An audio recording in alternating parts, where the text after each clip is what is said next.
Welcome back, you guys, to the Mad Genius Thesis, where we kind of like explore, the unconventional stuff and like challenge assumptions and go deep, like delve deep into this fascinating world of neurodiversity. Right. And so today we're diving into this topic that has just like sparked endless debate and fascination. And that is the link between creativity and what some might call mental illness. Right.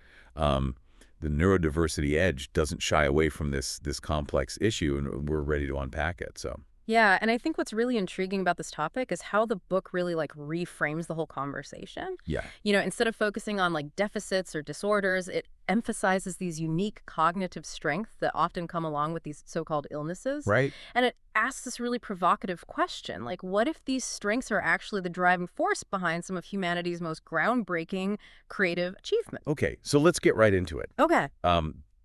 The book opens with this captivating story about Vincent van Gogh, the brilliant but troubled artist, and we all know his iconic paintings. Right. But his life was marked by these intense emotional struggles and what we would now recognize as mental health challenges. Right. And the book doesn't attempt to like diagnose Van Gogh, of course. Right. But it does highlight the fact that his unique way of seeing the world, his intense emotions, his unconventional thinking, all of these things that might have been seen as symptoms were also inseparable from his artistic genius. Right. And it makes you wonder, like, how many other brilliant minds throughout history have been similarly misunderstood? Yeah. How many creative breakthroughs have we missed out on because we've been too quick to label and pathologize what's different? I think that's a crucial point.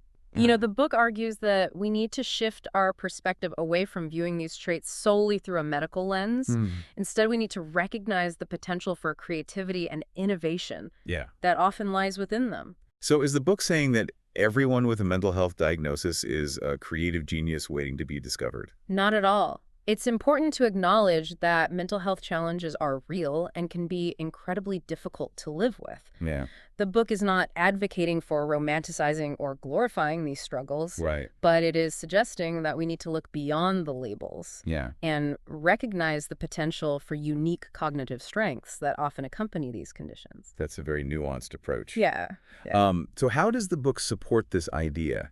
Does it offer any scientific evidence? It does, actually. The book delves into a growing body of research that suggests a link between certain mental health conditions and enhanced creativity. Okay. For example, studies have shown that individuals with bipolar disorder often experience heightened periods of creativity and productivity during manic phases. That's fascinating. Yeah. So there's actual scientific evidence to suggest that these conditions can sometimes be linked to enhanced creative output. But why might that be? What's the connection?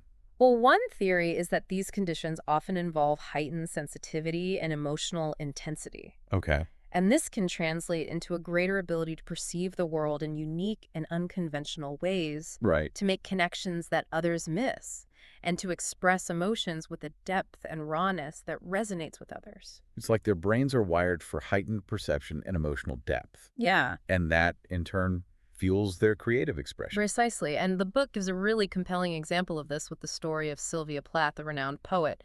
Her work was deeply personal and often explored themes of mental anguish and emotional turmoil.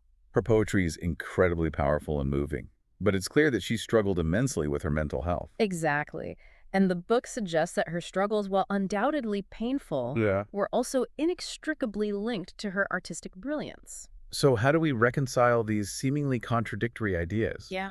On the one hand, we have to acknowledge the very real challenges of mental health. But on the other hand, we're seeing evidence that these challenges can sometimes be accompanied by extraordinary creative gifts. That's the heart of the matter, isn't it? Yeah. And it's a question that has no easy answers. Right. The book doesn't claim to have all the solutions. Of course. But it does urge us to embrace complexity and nuance, to recognize that the human mind is a vast and mysterious landscape. Yeah. And that what we often label as illness can sometimes be a source of extraordinary creativity. It's like we're being challenged to rethink our entire understanding of what constitutes normal thinking and behavior. And to be more open to the possibility that different ways of thinking and experiencing the world can lead to breakthroughs that we wouldn't have imagined otherwise. But let's get practical for a moment. If someone is struggling with mental health challenges, Okay. how do they know if they might have untapped creative potential? That's a great question, and one that the book addresses directly. It suggests that creative expression can actually be a powerful tool for coping with mental health challenges. So it's not just about recognizing existing talent. Right. It's about encouraging creative exploration as a means of healing and self-discovery. Exactly. The book encourages individuals who are struggling to experiment with different forms of creative expression, whether it's writing, painting, music, dance, or any other outlet that resonates with them. Yeah.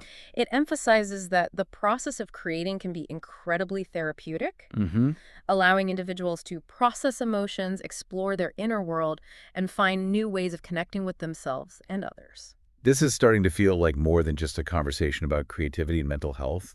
It's almost like a call to action. Yeah. To embrace our own unique cognitive styles and to create a world that's more inclusive and accepting of difference.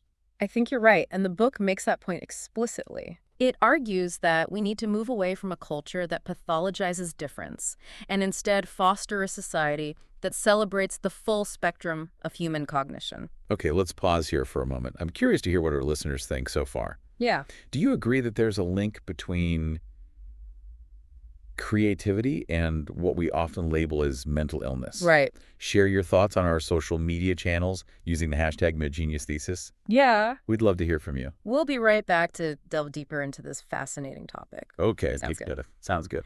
All right, so we're back and ready to kind of continue our exploration of creativity and mental health as discussed in the Neurodiversity Edge. Okay. Before the break, we were talking about how creative expression can be a powerful tool for coping with mental health challenges. Right. But the book goes a step further, suggesting that society as a whole benefits from this kind of creative output. That's right.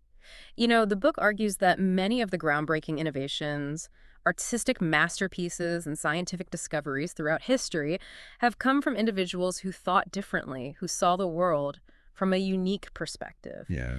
And often these individuals were also those who struggled with what we might now label as mental health conditions. So it's not just about individual healing or self-discovery. It's about the contributions these individuals make to society as a whole. Exactly. The book uses the term neurodiversity dividend Okay. to describe the collective benefits we reap from embracing a diversity of cognitive styles, Right. including those that might fall outside the traditional definition of normal. Okay, I'm really intrigued by this concept of a neurodiversity dividend. Can you give us some concrete examples of how this plays out in the real world? Absolutely. Let's take the field of technology, for example. Okay. Many of the pioneers who shaped the digital age individuals, like Steve Jobs, Bill Gates, and Elon Musk, have been described as having traits that align with conditions like ADHD or Asperger's syndrome. You're right. They were known for their intense focus, their unconventional thinking, their relentless drive to push boundaries. Yeah. These are traits that can be both challenging and incredibly valuable depending on the context. And that's the key point. You know, in the context of Silicon Valley, these traits were often seen as assets, Right. allowing these individuals to disrupt industries, innovate at a rapid pace, and create technologies that have transformed our world. But in a different context, those same traits might have been labeled as problematic or even pathological. Precisely. And that's why the book stresses the importance of context and perspective. It argues that we need to move away from a one-size-fits-all approach to mental health and recognize that what might be considered a disorder in one setting can be a strength in another. So it's not about erasing differences or pretending the challenges don't exist. It's about creating a society that's more flexible, more accommodating, and more appreciative of the full spectrum of human cognition. Exactly. And the book goes on to outline practical steps that we can take to create this kind of society. It emphasizes the importance of early intervention and support for individuals who are struggling with mental health challenges, but it also stresses the need for broader societal changes, such as reducing stigma, promoting understanding, and creating more inclusive environments in schools, workplaces, and communities. That makes sense. But if we're talking about embracing neurodiversity, how do we balance that with the need to provide support for individuals who are struggling? Right. How do we avoid the pitfall of romanticizing mental illness or dismissing the very real challenges that people face? That's an important question and one that the book addresses directly. Yeah. It emphasizes that embracing neurodiversity doesn't mean ignoring or minimizing the difficulties that individuals with mental health conditions often experience. Right. It simply means recognizing that these challenges often coexist with unique strengths and abilities. And it means creating a society that provides support and resources for those who need them, while also celebrating and valuing the contributions of all individuals, regardless of their cognitive style. It's like we're being challenged to move beyond a binary way of thinking, where we label people as either normal or abnormal, and instead embrace a more nuanced and holistic understanding of human diversity. Precisely. And the book suggests that this shift in perspective has the potential to unlock a wealth of untapped talent and creativity, leading to a more innovative, compassionate, and thriving society. But let's face it, change doesn't happen overnight. Yeah. There's often resistance to new ways of thinking, especially when it comes to deeply ingrained societal beliefs about mental health. Right. How do we overcome these barriers and create meaningful change? The book acknowledges the challenges, but it also offers a roadmap for moving forward. Okay. It emphasizes the importance of education, advocacy, and storytelling. It encourages individuals to share their own experiences, to challenge stereotypes, and to advocate for policies that promote inclusion and support. Right. And it stresses the power of collective action, emphasizing that lasting change requires a shift in societal attitudes and beliefs. So it's not just about changing individual minds. It's about creating a cultural shift, a movement towards greater understanding and acceptance of neurodiversity. Exactly. And the book argues that this movement is already gaining momentum. We're seeing increased awareness of neurodiversity in the media, in education, and in the workplace.